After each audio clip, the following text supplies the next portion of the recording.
Hello students, আমি তোমাদের প্রিয় নীতিশ স্যার জ্ঞানজ্যোতি কোচিং সেন্টারের পক্ষ থেকে তোমাদের প্রত্যেককে জানাই আরো একবার স্বাগত। তো স্টুডেন্টস, আজকে আমি তোমাদের সঙ্গে আলোচনা করব এইসি বেঙ্গলি, অর্থাৎ যারা সেকেন্ড সেমিস্টারে কম্পালসরি এইসি বেঙ্গলি নিয়েছো তাদের জন্য কিন্তু আজকের এই ক্লাসটি। তো স্টুডেন্টস, তোমরা অনেকেই জানো না যে তোমাদের এইসি বেঙ্গলিতে কোশ্চেন প্যাটার্ন অনুযায়ী কি কি লিখতে হবে।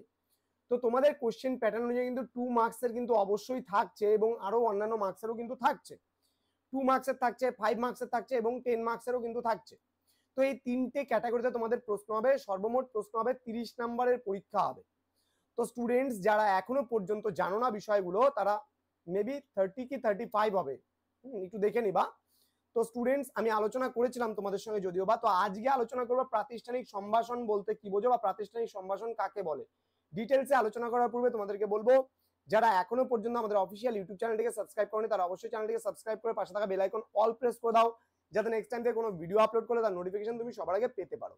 এছাড়া তোমরা যারা ভাবছো যে অনলাইনে আমাদের কাছে পড়বে, তারা অবশ্যই যোগাযোগ করো আমাদের অফিসিয়াল নাম্বার 7076398606 নাম্বার অথবা 6295916282 নাম্বার। তোমাদের টোটাল কোর্স ফি রয়েছে মাত্র 999 রুপিস। এই 999 টাকার বিনিময়ে তোমরা পেয়ে যাচ্ছ major, minor, MDC, BSc, Aisi, SSC পুরো প্যাকেজটা।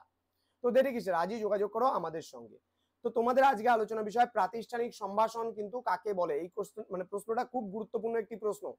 তোমাদের কিন্তু এটা বড় 5 এবং 10 জন্য এখান থেকে পড়বে, কিন্তু আজকে আমি 2 মার্কসের জন্য কিন্তু প্রাতিষ্ঠানিক সম্ভাষণ থেকে কি আসবে সেটাই আলোচনা করছি। প্রাতিষ্ঠানিক বলতে বোঝায় কোনো প্রতিষ্ঠানকে, যেমন বিদ্যালয় প্রতিষ্ঠান হতে পারে, মহাবিদ্যালয় হতে পারে, বিশ্ববিদ্যালয় হতে পারে, সরকারি ও বেসরকারি অফিস হতে পারে, পঞ্চায়েত হতে পারে, হাসপাতাল হতে পারে, ঠিক আছে, আদালত হতে পারে, থানা হতে পারে, প্রভৃতি হলো প্রতিষ্ঠানের অন্তর্ভুক্ত। এবার এই প্রতিষ্ঠানগুলিতে নানান ধরনের পত্র লেখা হয় এবং এই পত্রে আমরা মাননীয়, মাননীয়া, মহাশয়, মহাশয়া নামে সম্বোধন করি, ঠিক আছে।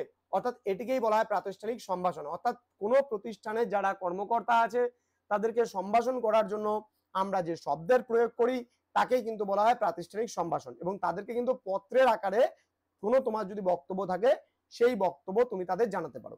যেমন আমরা ছোটবেলায় বিদ্যালয়ে মিস করতাম, দাদার বিয়ে, দিদির বিয়ে উপলক্ষে আমরা প্রাতিষ্ঠানের কর্মকর্তাকে জানাবো, তখন আমরা লিখি মহাশয়, মহাশয়া, আমি আপনার বিদ্যালয়ের অমুক শ্রেণীর অমুক বিভাগের ছাত্র বা ছাত্রী, লিখে তোমরা কিন্তু তোমাদের বক্তব্য পেশ করো।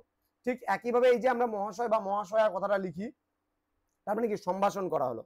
অথবা মাননীয় বা মাননীয়া, মাননীয় প্রধান শিক্ষক মহাশয়, মাননীয়া প্রধান শিক্ষিকা মহাশয়া, এই যে এইভাবে করে যে আমরা সম্বোধন করি কাউকে, তাহলে এটাকেই বলা হয়েছে প্রাতিষ্ঠানিক সম্ভাষণ। তো আজকের ক্লাসটা এতটুকুই, মাত্র একটা প্রশ্ন নিয়ে আলোচনা করলাম।